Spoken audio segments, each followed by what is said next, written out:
A very pleasant good morning, dear students. My name is Anil and I am your English mentor. And today I'm going to teach you part number 2 of your chapter named The Address. So my dear student, this particular chapter is written by Marga Miniko. ये जो particular chapter है मार्गा मिनिको ने लिखा है और मार्गा मिनिको ही इस पर्टिकुलर चैप्टर की नरेटर भी है। तो कौन से एड्रेस की बात की जा रही है? जो नरेटर है मार्गा मिनिको, उसकी मदर ने एक एड्रेस दिया था। किसके बारे में? Mrs Darling. मिसिस डॉर्लिंग कौन है? उसकी मदर की एक ओल्ड एक्वाटेंस है। एक्वाटेंस का मतलब हो गया जान पहचान की। तो मार्गा मिनिको, उसकी मदर ने नरेटर को एक एड्रेस दिया था जो कि मिसिस डॉर्लिंग का था और मार्गा मिनिको उस एड्रेस पे पहुंचती है। पहुंचने के बाद वो जो औरत मिसिस डॉर्लिंग, वो उसको पहचानने से मना कर देती है। क्योंकि जो मिसिस डॉर्लिंग है वो बहुत ही एक लालची टाइप की औरत है और वो उसको पहचानने से मना कर देती है। क्यों पहचानने से मना करती है, आज हम इस स्टोरी में पढ़ेंगे। तो फिलहाल सीन क्या है? फिलहाल सीन यही था कि जो मार्गा मिनिको है वो उस एड्रेस पे पहुंचती है जो एड्रेस उसकी मदर ने दिया था। और वो एड्रेस किसका था? मिसिस डॉर्लिंग का था। वो मिसिस डॉर्लिंग के घर पे पहुंचती है, सही एड्रेस पे होती है, लेकिन उसके बावजूद भी जो मिसिस डॉर्लिंग है उसको पहचानने से मना कर देती है और पहचानने के बाद भी उसको अंदर नहीं आने देती है, बल्कि बाहर की बाहर उसको क्या कर देती है? भेज देती है। तो एग्जैक्टली होता क्या है? और जो मिसिस डॉर्लिंग है उसको कहती है कि आज तो मैं बिजी हूं, लेकिन फिर बाद में कभी मिलना, कभी बाद में फिर आना। तो इन शॉर्ट अगर मैं बताना चाहूं तो मिसिस डॉर्लिंग उस नरेटर से, मार्गा मिनिको से मिलना ही नहीं चाहती थी। एड्रेस तो बिल्कुल ठीक है। अब स्टोरी में देखते हैं कि क्या रीजन था। वो लालची, वो अपना लालच दिखा रही थी। क्या वो वजह थी जिसकी वजह से जो मिसिस डॉर्लिंग है नरेटर को अपने घर के अंदर नहीं बुलाती है? क्या वो वजह है जिसकी वजह से जो नरेटर है उसी एड्रेस पे जाती है? क्या होता है उस एड्रेस पर जो मार्गा मिनिको उस एड्रेस को ढूंढते ढूंढते मिसिस डॉर्लिंग के पास पहुंचती है? तो बहुत सारे क्वेश्चंस हैं, इन सभी क्वेश्चंस के आंसर्स आज हमें मिलेंगे। सो बी अटेंटिव। अभी फिलहाल सीन क्या है? सीन ये है कि जो मिसिस डॉर्लिंग है उसने कह दिया किसको? मार्गा मिनिको, नरेटर को बोला है कि अभी तो मैं बिजी हूं, कभी और दिन आना, कभी और दिन मिलते हैं। तो अब जो मार्गा मिनिको जो कि नरेटर है वो बिना मिले, यानी उसने, जो मिसिस डॉर्लिंग है उसने तो अंदर आने ही नहीं दिया और वो बिना मिले, यानी वो क्या करी? वापस स्टेशन की तरफ जा रही है। Now let us start. देखते हैं। एज आई वॉक्ड, तो नरेटर बोलती है एज आई वॉक स्लोली, और वो धीरे धीरे back to the railway station, वो रेलवे स्टेशन की तरफ वापस हो लेती है। I thought about my mother, तो मैं मेरी मदर के बारे में सोचने लग जाती हूँ। Who had given me the address years ago, और ये जो एड्रेस जहां पर वो आज पहुंची थी, कौन? नरेटर, ये एड्रेस उसकी मदर ने बहुत सालों पहले उसको दिया था। If it had been in the first half of the war, और मतलब ये कौन से टाइम की बात है? जब वर्ल्ड वॉर चल रहा था, तो वॉर का हाफ यानी आधा वॉर खत्म हो गया था। तो उस टाइम उसकी मदर ने, नरेटर की मदर ने इस औरत के बारे में बताया था और उसका एड्रेस उसको दिया था। I was home for a few days, और उन दिनों में मैं घर पर आई हुई थी। And it struck me immediately, अचानक से मेरे दिमाग में आया, इमीडिएटली अचानक से, दैट समथिंग और about the rooms had changed.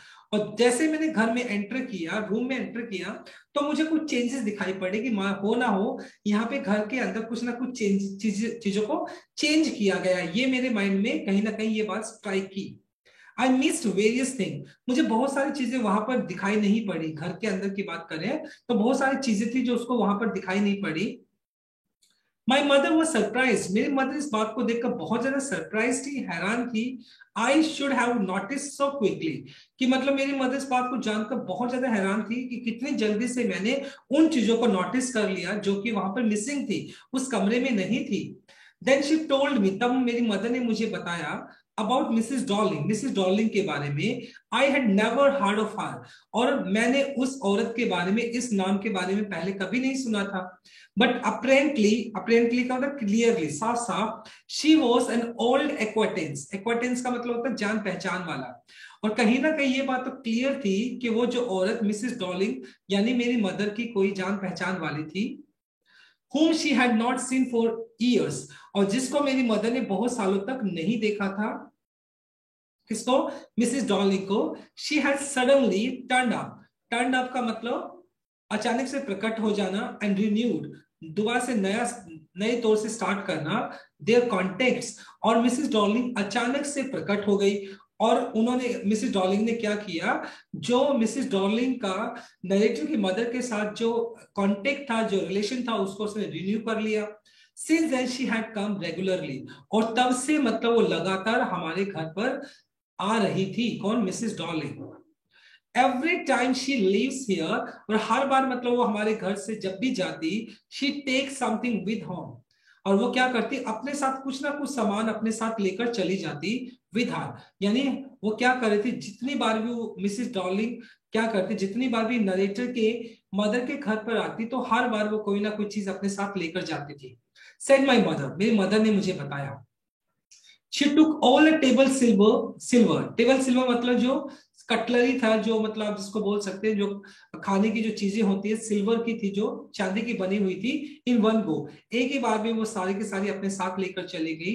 And then the antique plates, जो एंटीक थी, यूनिक सी प्लेट्स थी, खाने की जो प्लेट्स थी, उनको वो साथ ले गई। दैट हंग देयर, जो कि वहां पर टंगी हुई थी। And she had trouble logging मतलब लगेज की सेंस भी है, दोज लार्ज वेसल्स। वेसल्स क्या हो गया? फूलदान बोल सकते हो। और होना हो उन फूलदान को जो बहुत बड़े थे, उनको लगेज करने में, उनको कैरी करने में उसको बहुत ज्यादा दिक्कतों का सामना करना पड़ा होगा मिसेस डॉर्लिंग को। आई एम वरीड, मैं इस बात के लिए चिंतित थी। आई एम वरीड, मैं चिंतित हूं। She got a crick in her back, कि हो ना हो, क्रिक का मतलब मोच आना, कहीं ना कहीं उसकी बैग के अंदर डेफिनेटली मोच आई होगी फ्रॉम द क्रॉकरी, क्योंकि वो इतनी भारी क्रॉकरी थी जिसको वो अपने घर लेकर गई। My mother shook her hand, मेरी मदर ने क्या किया, अपना सर हिलाया, पिटिंगली, दया के साथ, मतलब I would never have dared ask her, कि मेरी इतनी हिम्मत नहीं है कि मैं उससे पूछूं। किससे? मेरी इतनी हिम्मत नहीं है कि मैं मिसेस डॉर्लिंग से उन चीजों के बारे में पूछूं। She suggested it to me herself. She suggested it to me herself. और ये सारी की सारी जो चीजें हैं, मिसेस डॉर्लिंग ने मुझे खुद सजेस्ट की थी कि अगर आप इन चीजों को प्रोटेक्ट करना चाहते हो तो ये सारी चीजें मुझे दे दो। अब ऐसा क्यों हो रहा था? क्योंकि उन दिनों में देखो, ये जो हॉलैंड की अगर बात की जाती है, तो उन दिनों में हो क्या रहा था, जो नाजीज थे, जितने भी यहूदी थे, जितने भी जूस थे, उनके ऊपर अत्याचार कर रहे थे। और कहीं ना कहीं जो नरेटर और नरेटर की जो मदर थी, वो जूस थी, यहूदी थी। और जो नाजीज थे वो क्या कर रहे थे, वो अटैक कर रहे थे इन यहूदियों के ऊपर। तो कहीं ना कहीं मिसेस डॉर्लिंग इस बात का हवाला देती है कि ये, अगर आप इन चीजों को बचाना चाहते हो तो क्या कर सकते हो, इन चीजों को आप मेरे पास क्या कर सकते हो, मेरे पास इन चीजों को टेक केयर के लिए छोड़ सकते हो। तो इसी वजह से हर बार वो जब भी उनके घर पे आती थी तो कुछ ना कुछ सामान लेकर चली जाती थी। शी इवन इंसिस्टेड, इवन उसने, जो मिसेस डॉर्लिंग है, उसने इंसिस्ट किया, फोर्स किया। She wanted to save all my nice thing, वो और कहती थी कि वो मेरी जितनी भी चीजें उनको बचाना चाहती थी। If we have to live here, अगर हमें यहां से जाना पड़ा, किनको, मतलब मिस, जो नरेटर है उसकी मदर कहती है, अगर हमें यहाँ से जाना पड़ा, वी शिल लॉस एवरीथिंग शी सेज, कि अगर हमें यहाँ से जाना पड़ा तो डेफिनेटली सी बात है कि हम इन सारी चीजों को खो देंगे। बट एटलीस्ट मिसेस डॉर्लिंग तो इन चीजों को प्रोटेक्ट कर रही है। मतलब कहीं ना कहीं ये, मतलब किसकी बात का, ये जो जस्टिफिकेशन दिया है, ये जस्टिफिकेशन जो नरेटर उसकी मदर ने दिया, किसके लिए? मिसेस डॉर्लिंग के लिए। Have you agreed with her? तो यहाँ पर नरेटर बोलती है, अच्छा ठीक है, क्या आप इस बात के लिए सहमत हो गए उनके साथ, मिसेस डॉर्लिंग के साथ, that she should keep everything, क्या वो सारी की सारी चीजें अपने पास रखेंगी?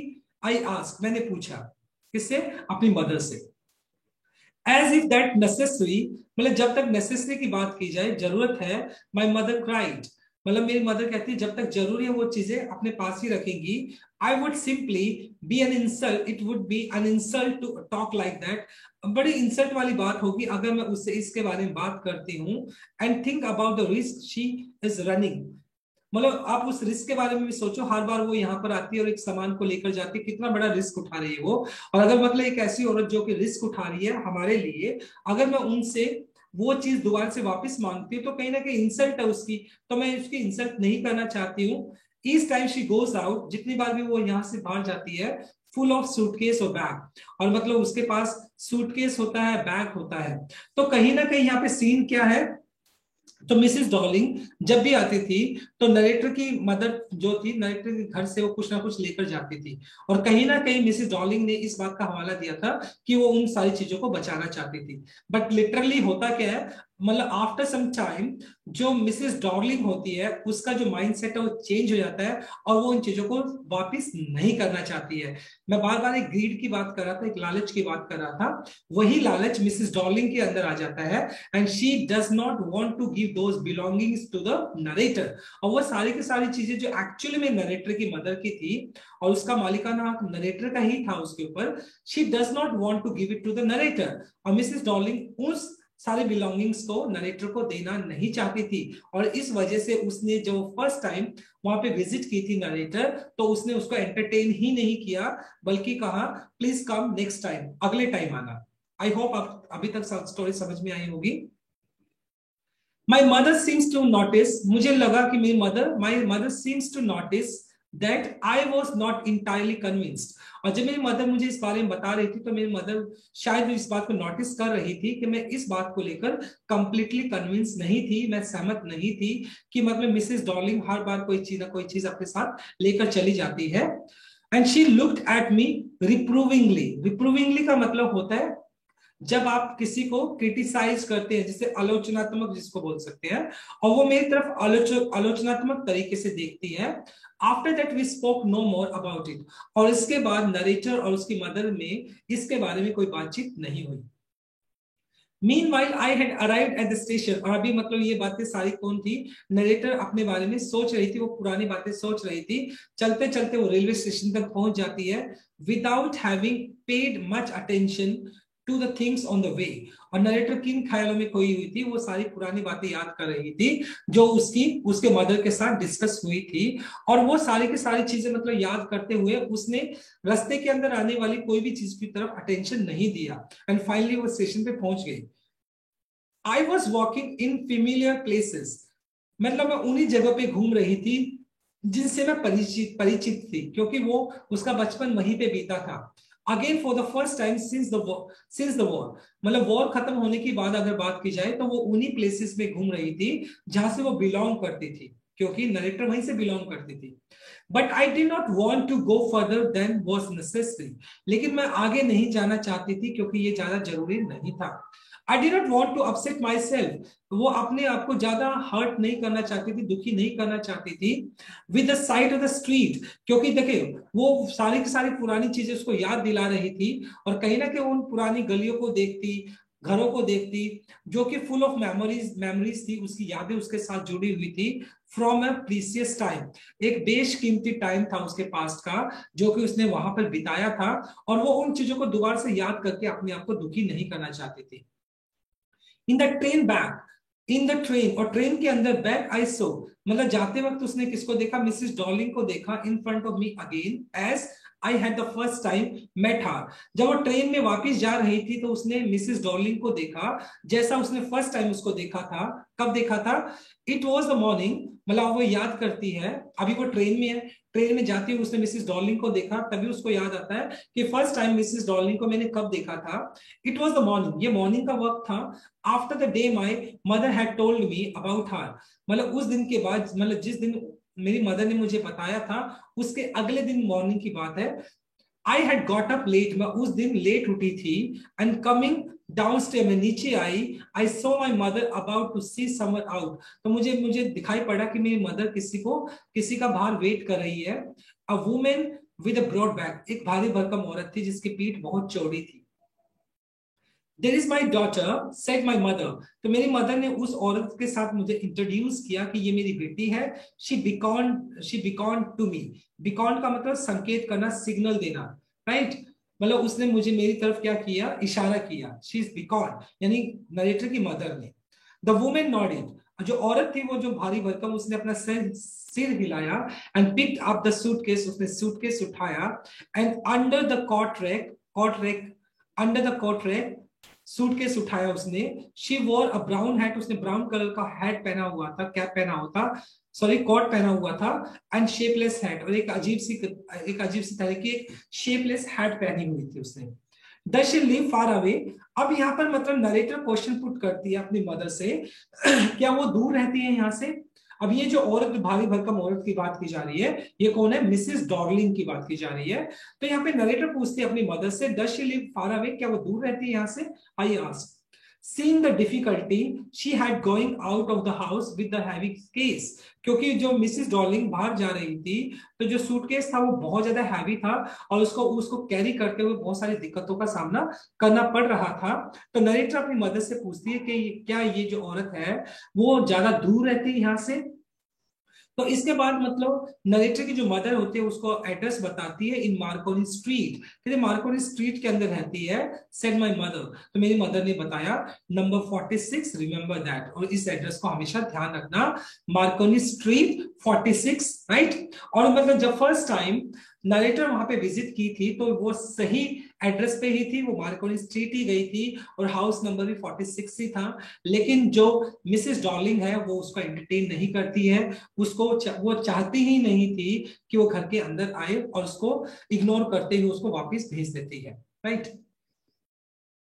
आई हैड रिमेंबर्ड इट, और ये जो एड्रेस था मुझे याद रहा जो कि उसकी मदर ने उसे बताया था नरेटर को। But I had waited a long time to go there, लेकिन इस एड्रेस पे पहुंचने के लिए मुझे बहुत लंबे टाइम का इंतजार करना पड़ा। इनिशियली स्टार्टिंग की अगर बात की जाए, आफ्टर द लिबरेशन का मतलब आजादी के बाद, okay, I was absolutely not interested in all that sort of stuff. आजादी के बाद मतलब आजादी के बाद मतलब उस पर्टिकुलर कंट्री के अंदर आजादी के बाद स्टार्टिंग के अंदर मैं इन सारी चीजों के अंदर जो कि मेरी मदर का जो स्टफ था, जो चीजें थी, मैं उनके अंदर कोई ज्यादा मेरी रुचि नहीं थी, मैं इंटरेस्टेड नहीं थी उन चीजों में। And naturally I was also rather afraid of it, और सच्चाई बोलूं तो मैं उन चीजों से बहुत ज्यादा अफ्रेड थी, मैं डरी हुई थी। बिकॉज अगर मैं उन चीजों को देखूंगी तो कहीं ना कहीं मुझे मेरी मदर की याद आएगी, मैं इमोशनल हो जाऊंगी और मुझे दुख होगा। तो इस वजह से वो उन चीजों से डरती थी। Afraid of being confronted, confront का मतलब था सामना करना, with things that I belong to, a connection that no longer existed। और क्यों डरती थी, क्योंकि वो उन चीजों को कन्फर्ट करना पड़ेगा, उन चीजों को देखना पड़ेगा, that belong to a connection, जो कि कनेक्शन था, that no longer existed, और वो कनेक्शन आज एग्जिस्ट नहीं करता है। क्यों, क्योंकि वो सारी की सारी चीजें किसकी थी, वो सारी की सारी चीजें नरेटर की मदर की थी, और नरेटर की मदर इस दुनिया में थी नहीं। और अगर वो उस चीजों को देखेगी तो कहीं ना कहीं नरेटर को अपनी मदर की याद आएगी और वो दुखी होगी। तो इस वजह से उसके अंदर इतनी हिम्मत नहीं थी, वो डरती थी उन चीजों को देखने से। Which were hidden away in the covers and boxes, और वो सारी की सारी चीजें क्या थी, छुपी हुई थी, अवे इन द कवर्स, अलमीरा के अंदर, बॉक्सेस के अंदर, एंड वेटिंग इन वेन मतलब useless, until they were put back into their place again, और मतलब वो चीजें यूजलेस थी जब तक कि उनको दोबारा से उनकी जगह पे नहीं रख दिया जाता। तो कहीं ना कहीं नरेटर क्या है, उन चीजों को देखने से डरती थी, स्टार्टिंग की बात है। which had endured all those years because they were things, endured का मतलब किसी चीज का, वैसे endure का मतलब होता है साहस दिखाना, all those years because they were things, और मतलब ऑब्वियस सी बात है। और कहीं ना कहीं जो नरेटर है उसके अंदर कभी साहस ही नहीं हुआ उन चीजों को देखने का, क्योंकि वो हमेशा उन चीजों से डरती थी। But gradually everything became more normal again, लेकिन धीरे धीरे करके ये सारी जो चीजें थी, मतलब उसके शहर की अगर बात की जाए, उस कंट्री की बात की जाए, तो सारी चीजें नॉर्मल होगी वहां पर। Bread was getting to be lighter colour, bread was to be lighter colour मतलब ये जो अब जो खाने की जो चीजें थी ना, वो आसानी से वहां पे मिलने लग गई थी, क्योंकि पहले वॉर चल रहा था, वॉर के दौरान मतलब बहुत सारी दिक्कतों का सामना करना पड़ा। अब वॉर था वो खत्म हो चुका था, अब जो नॉर्मल चीजें थी वो आसानी से मिल रही थी। There was there was a bed you could sleep in unthreatened. अभी मतलब क्या था, अब बिना डरे उस बेड के ऊपर आराम से सो सकते थे। अनथ्रेटेड का मतलब बिना डरे, मींस पहले क्या था, वॉर की वजह से लोग डर कर सोते थे, अब बिना डर के वो अपने बेड के ऊपर सो सकते थे। A room with very view you more used to glancing at ease. A room एक ऐसा कमरा विद व्यू, एक ऐसे दृश्य के साथ, you are more used to glancing at ease day. Glancing का मतलब किसी चीज की झलक देखना, मतलब उस रूम के अंदर आप बिना डरे हम क्या कर सकते थे, सो सकते थे। And now one day I notice, और एक दिन मैंने नोटिस किया, आई वाज क्यूरियस, तभी मेरे दिल के अंदर एक जिज्ञासा जगी, इच्छा जगी, अबाउट द पोजेशंस। पोजेशंस का मतलब जिसके ऊपर आपका मालिकाना हक होता है, जिन चीजों के ऊपर। अब यहाँ पे पोजेशंस किसकी बात की जा रही है, जो नरेटर की मदर की जो बिलोंगिंग्स थी, उन बिलोंगिंग्स को देखने की जो इच्छा थी किसके अंदर जाग गई, वो नरेटर के अंदर जाग गई। स्टार्टिंग के अंदर उन चीजों को देखना नहीं चाहती थी, and must still be at that address. और कहीं ना कहीं उसके दिल में ये बात आती है, क्या वो सारे के सारे जो चीजें जो कि मेरी मदर की थी, क्या वो उसी एड्रेस पर होंगी। किसके, कौन से एड्रेस की बात करें, मार्कोनी स्ट्रीट 46 की बात की जा रही है, जो कि किसका एड्रेस था, जो कि मिसेस डॉर्लिंग का एड्रेस था। तो कहीं ना कहीं नरेटर के दिमाग में आती कि यार सारी की सारी चीजें वहां पर सेफ एंड सिक्योर होंगी। I wanted to see them, मैं उन चीजों को देखना चाहती थी। टच, मैं उनको छूना चाहती थी और मैं उनको याद करना चाहती थी। After my first visit in when, क्योंकि उसकी जो पहली विजिट थी वो तो क्या चली गई थी, वेन मतलब यूजलेस हो गई थी, टू मिसेस डॉर्लिंग हाउस, क्योंकि मिसेस डॉर्लिंग ने उसको एंटरटेन ही नहीं किया था। I decided to try second time, तो मैंने क्या कोशिश किया, मैं अब दूसरी बार वहां पर जाऊंगी। And now a girl about 15 open the door. अब वहां पर मैं सेकेंड टाइम नरेटर पहुंचती है, तो नरेटर मतलब इस बार मिसेस डॉर्लिंग वहां पर नहीं होती, बल्कि उसकी 15 साल की लड़की होती है, जो कि दरवाजा खोलती है टू मी, वो दरवाजा खोलती है। I ask her if her mother was at home, मैंने उससे पूछा क्या आपकी मदर यानी कि मिसेस डॉर्लिंग घर पर है। नो शी सेड, लेकिन वो जो 15 साल की लड़की है यानी मिसेस डॉर्लिंग की जो लड़की थी, उसने कहा नहीं मेरी मदर घर पे नहीं है। My mother is doing an errand. Errand का मतलब होता है छोटे मोटे काम, यानी कि उसकी मदर छोटे मोटे काम के लिए कहीं बाहर गई थी। No matter, I said I will wait for her. तो नरेटर बोलती चलो कोई बात नहीं, मैं उनका इंतजार कर लूंगी। राइट, तो ये नरेटर की सेकंड विजिट थी। आई फॉलोड, पीछे चलना, आई फॉलोड द गर्ल, मैं उस लड़की के पीछे पीछे चली अलोंग द पैसेज, गैलरी से होते हुए। एंड ओल्ड फैशन आयरन हुनुका, देखो हुनुका क्या है, ये एक कैंडल होल्डर होता है। जनरली हुनुका किसके लिए यूज किया जाता है, ये एक लाइट फेस्टिवल होता है, फेस्टिवल ऑफ लाइट। जो जूइश होते हैं, यहूदी होते हैं, उनका एक फेस्टिवल होता है हुनुका। और ये हुनुका क्या था, कैंडल होल्डर था, मतलब जिसके अंदर ये जो हनुका एक फेस्टिवल है जिसके अंदर लाइट्स मतलब कैंडल्स वगैरह को जलाया जाता है। तो वहां पर मतलब वो क्या थे, an old fashion iron Hanukkah candle holder hung next to the mirror. और मतलब मिरर के साथ में क्या रखा हुआ था, एक कैंडल होल्डर रखा हुआ था। वी नेवर यूज इट, और वो जो है वी नेवर यूज इट, और हमने उसको कभी भी यूज नहीं किया। किसको, नेक्स्ट टू द मिरर, जो हनुका था कैंडल होल्डर था, एक्चुअल में किसका था, वो नरेटर की मदर का था। और वो जो हनुका है उन्होंने कभी यूज नहीं किया था, because it was more difficult. Cumbersome, cumbersome का मतलब होता है difficult, then a single candlestick, मतलब पूरा का पूरा एक एक कैंडल स्टिक को तो यूज करना आसान होता है, लेकिन पूरे कैंडल होल्डर के ऊपर कैंडल्स को लगाना बड़ा मुश्किल था। तो इस वजह से नरेटर और नरेटर की मदर ने उस हनुका को कभी, कैंडल होल्डर को कभी यूज नहीं किया था। तो अभी यहाँ पर नरेटर का ध्यान उस old fashion Hanukkah candle holder की तरफ जाता है, जो कि एक्चुअली में किसका था, वो नरेटर की मदर का था। Want to sit down, ask the girl, और वो जो मिसेस डॉर्लिंग की जो बेटी होती है मुझसे पूछती है क्या आप बैठोगे नहीं। She held open the door, उसने दरवाजा खुला रखा, ऑफ लिविंग रूम जो गेस्ट रूम था उसका। आई वेंट इनसाइड, मैं अंदर जाती हूँ, पास हाउस के पीछे पीछे। आई स्टॉप, मैं रुकती हूँ, हॉरिफाइड, डरी हुई। आई वॉज इन रूम, मैं एक ऐसे कमरे में थी, आई न्यू, जिसको मैं जानती थी, एंड आई डिडंट नो, जिसको मैं नहीं जानती थी। तो कहीं ना कहीं यहाँ पे नरेटिव की जो भावनाएं थी वो डबल थी, कि वो एक ऐसी जगह पर थी जिस कमरे को वो नहीं जानती, जिसको वो जानती भी थी और नहीं भी जानती थी। I found my self in midst of the things, मैंने अपने आप को उन चीजों के बीच में पाया, midst of the things I want to see again, जिनको मैं दोबारा से देखना चाहती थी। तो इट मींस जिस रूम के अंदर वो थी वहां पर उसकी मदर की बिलोंगिंग्स रखी हुई थी, बट विच ऑपरेस्ड मी, दबाना, एक्सप्लॉइट करना, which mean the strange atmosphere. और ये सारी की सारी जो चीजें एक्चुअल में जो कि नरेटर की मदर की थी, लेकिन एक्चुअल में वो सारी की सारी चीजें उसको क्या कर रही थी, ऑप्रेस कर रही थी, एक्सप्लॉइट कर रही थी, उसको शोषण कर रही थी कहीं ना कहीं, क्योंकि वो अजीब से एटमॉस्फेयर में रखी गई थी। Because of the tasteless way everything was arrange, क्योंकि बुरी तरीके से वो सारी की सारी चीजें, टेस्टलेस वे मतलब बुरी तरीके से वो सारी चीजों को अरेंज किया गया था, प्रॉपर तरीके से उन चीजों को नहीं रखा गया था, वो सारी चीजें जो कि नरेटर की मदद से बिलोंग करती थी। Because of the ugly furniture of Muggie, ugly भद्दा सा फर्नीचर कह सकते हो, और मगी स्मेल मतलब जो कच्ची कच्ची सी स्मेल आती है, बुरी सी स्मेल आती है, वो स्मेल आ रही थी, हंग देयर, दैट हंग देयर, वो स्मेल वहां पर थी, मतलब उस रूम के अंदर स्मेल बहुत ज्यादा थी। आई डोंट नो, मुझे नहीं पता था, but I secretly dare not to look around me, लेकिन मेरी इतनी हिम्मत नहीं हो रही थी कि मैं सारी चीजों को डेयर, मतलब मेरी इतनी डेयर का मतलब हिम्मत होना, लुक अराउंड मी, मेरी इतनी हिम्मत नहीं हो रही थी जो चीजें मेरे चारों तरफ थी उनकी तरफ मैं देख पाऊं। The girl move a chair, वो लड़की क्या करती है, एक चेयर को लेकर आती है, एंड आई सेट डाउन, मैं बैठ जाती हूँ, एंड स्टीयर टकटकी लगाकर देखना at the wooden table cloth, और जिस टेबल के पास वो बैठी होती है, वुलन टेबल क्लॉथ, वुलन मतलब ऊन का बना हुआ, उसके ऊपर एक टेबल क्लॉथ होता है, जो कि एक्चुअल में किसका होता है, नरेटर की मदर का होता है। आई रब्ड इट, मैं उस टेबल क्लॉथ को रगड़ती हूँ, and my fingers grew warm, और रगड़न की वजह से मेरी जो उंगलियां वो क्या हो जाती है, गर्म हो जाती है। I follow the lines of the pattern, और जो पैटर्न मतलब उस टेबल क्लॉथ के ऊपर बना हुआ था, मैं उस पैटर्न को फॉलो करती हूँ, and somewhere on the edge, किनारे के ऊपर, there should be a burn mark that had never been repaired, और कहीं ना कहीं जो नरेटर होती है उस टेबल क्लॉथ के ऊपर एक जलने का मार्क को ढूंढती है, कि वो जो जलने का मार्क था वो कभी रिपेयर नहीं हुआ था। इन शॉर्ट वो यहाँ पे ये बताना चाहती है कि जो टेबल क्लॉथ था वो भी उसकी मदर का ही था, और वो जलने का निशान ढूंढ रही थी, और उसे जलने के निशान को कभी रिपेयर नहीं किया गया था।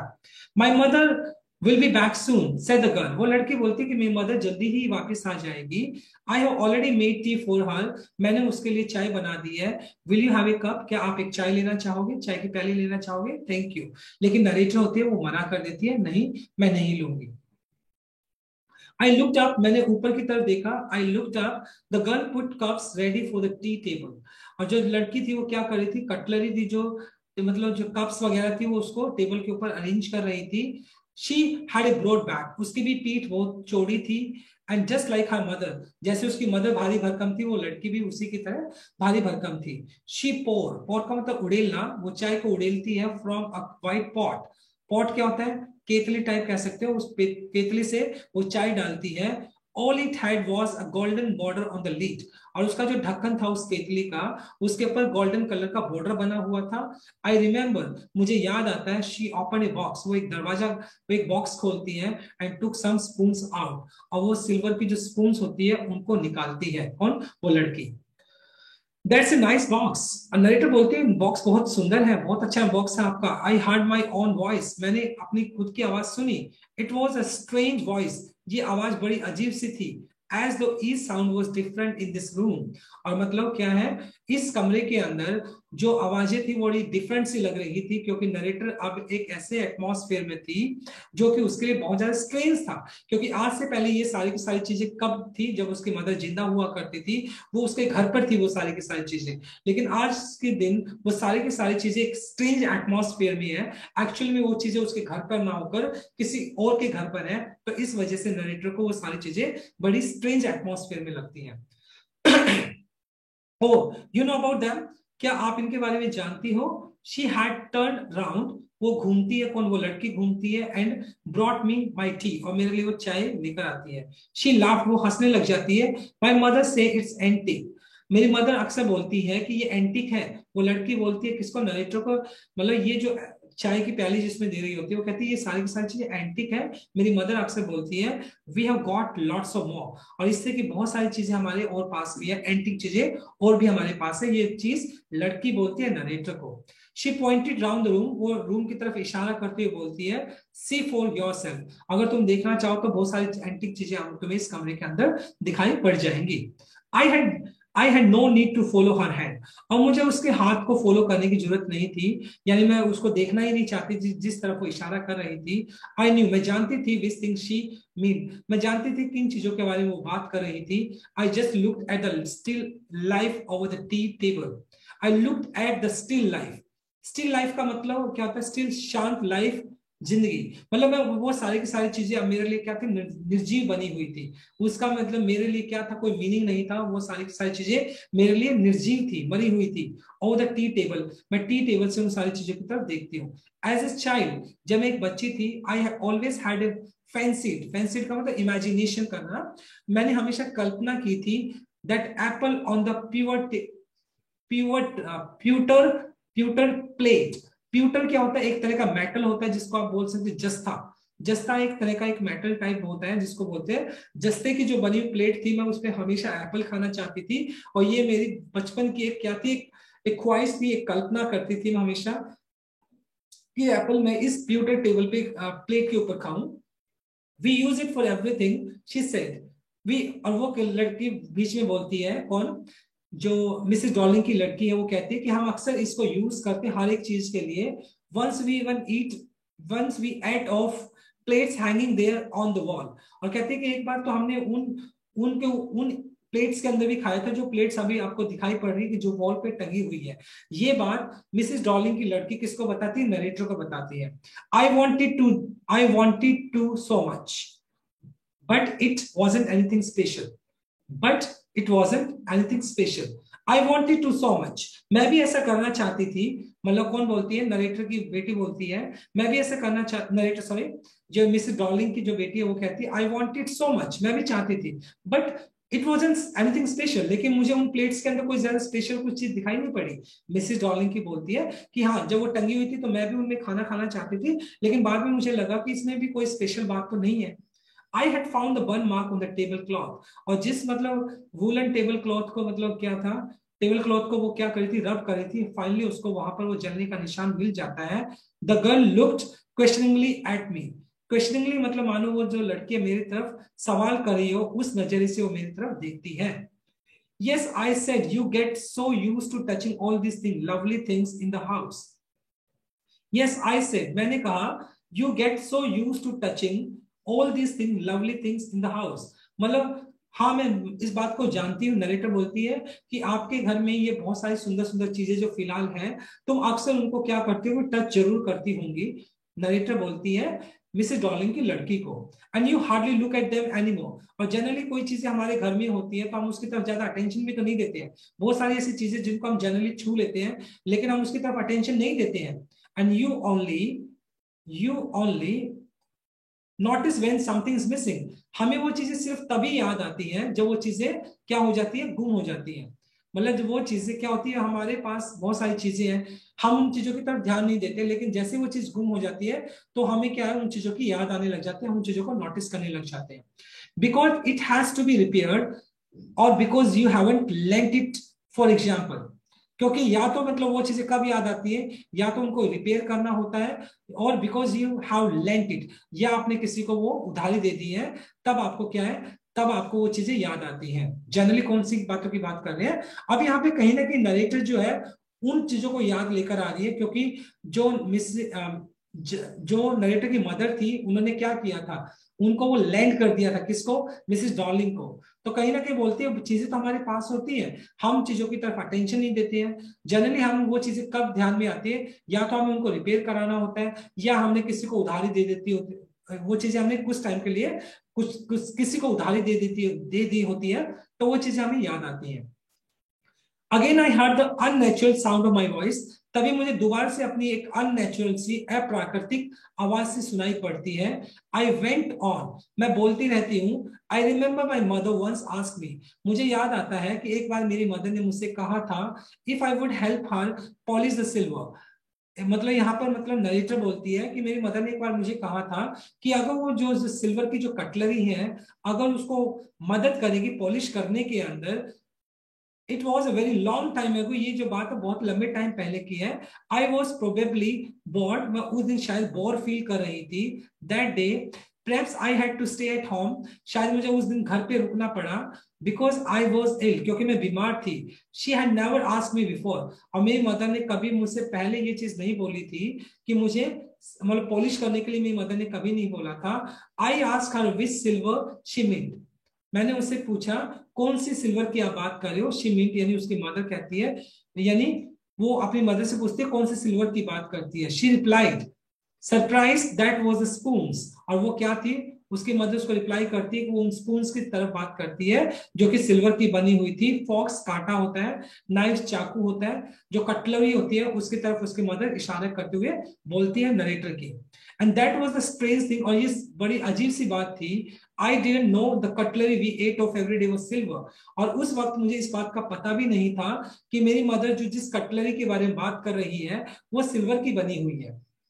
राइट, तो कहीं ना कहीं नरेटर मतलब ये जो इंसिडेंस है, ये जो इंसिडेंस उसकी मदर के साथ हुआ था जिस टाइम मतलब वो अपनी मदर के साथ थी, तो ये इंसिडेंस वो यहाँ पर कहीं ना कहीं उसको याद कर रही है। द गर्ल लाफ्ड अगेन, वो लड़की दोबारा से हंसने लग जाती है जब उसकी मदर, जब नरेटर ये इंसिडेंस उस लड़की को बताती है। आई बेट यू, मैं शर्त लगा सकती हूँ, you don't know either, I looked intently at her.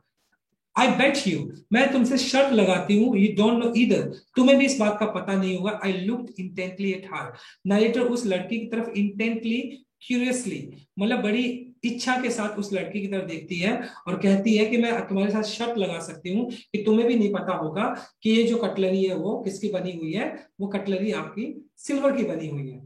What we eat with, she ask, what we are, मतलब वो जो लड़की है वो पूछती है कौन, अच्छा वट वी ईट विद, जिसके साथ हम खाते हैं।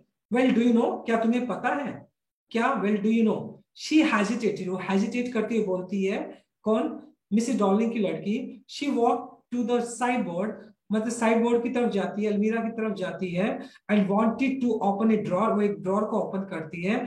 आई will look if it is in there, मैं चल देखती हूँ क्या वो चीज वहां पर ऑलरेडी है या नहीं है। यानी वो उनको चेक करना चाहती थी, जो कटलरी वहां पर रखी हुई थी वो उनको चेक करना चाहती थी क्या एक्चुअल में वो किसकी बनी हुई है, वो सिल्वर की बनी हुई है। आई जम्प्ड अप, मैं खड़ी होती हूँ। I was forgetting the time, मैं समय भूल चुकी थी। नरेटर बोलती है कि कहीं ना कहीं वो टाइम को भूल गई थी। I must catch my train, क्योंकि वो अभी लेट हो रही थी, उसको ट्रेन पकड़ना था नरेटर को। She had her hand on the drawer, और वो लड़की थी उसका हाथ उस ड्रॉर के ऊपर था। राइट, वो उस कटलरी को ढूंढ रही थी। Don't you want to wait for my mother, और वो लड़की बोलती है अच्छा क्या तुम मेरी मदर के लिए वेट नहीं करोगी अभी, क्योंकि नरेटर अभी जाने के लिए तैयार हो जाती है और कहती है क्या मेरी मदर का वेट नहीं करोगी। नो आई मस्ट गो, यहाँ पे नरेटर बोलती है नहीं मुझे जाना होगा।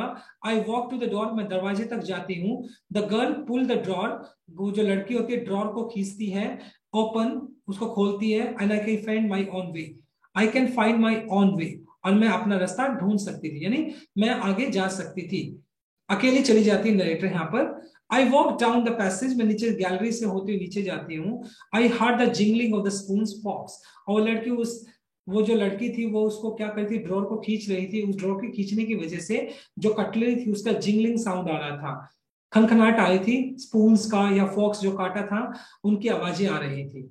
At the corner of the road, और जैसे मतलब वो रोड के कॉर्नर पे पहुंचती है, I looked up the name plate, मैंने नेम प्लेट की तरफ देखा, नरेटर नेम प्लेट की तरफ देखती है, मार्कोनी स्ट्रीट, वही एड्रेस होता है। And it said it, I had been at number 46, और वही एड्रेस होता है, वही हाउस नंबर होता 46।